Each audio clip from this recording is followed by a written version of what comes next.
You know, there's a lot of things that are competing for our attention and for our time each and every day.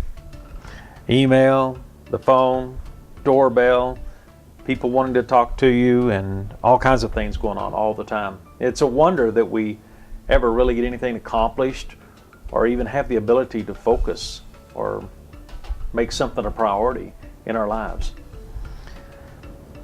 Sometimes it's not so much what we say yes to that really makes a difference, but it's what we say no to that makes a difference as to how efficiently and effectively and focused we live our lives. I think we all know that if you actually attempted to accommodate every request, every appeal that came your way, every demand that came your way, if you tried to answer every person, that it would probably leave you exhausted and frustrated. I think when it comes to establishing priorities, there are two extremes that we really need to be careful about. And the first extreme is basically being too narrow or too constrictive and too shut off from people. And then I think the other extreme is too accommodating, too wide open, to where our time is not our own and other people are guiding our lives rather than us being moved according to our own conviction and our mission and our plan for our life.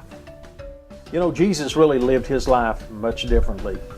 I believe he was very accommodating and receiving and open to people as long as it did not interfere with his mission, his purpose, or his direction in life. In fact, the Bible said in John chapter 9, verse number 4, Jesus was saying this, "I must work the works of him who sent me while it is day, for the night comes when no man can work." Jesus was just filled with this sense of direction and purpose and mission in his life and wouldn't let anything compete against that.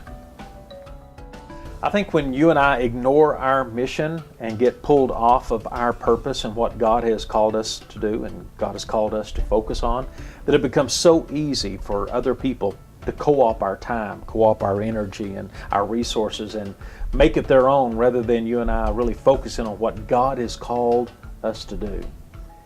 Today in your discussion, you're going to wrestle with a couple of questions that are going to help you bring some real clarity to God's purpose and his vision for your life.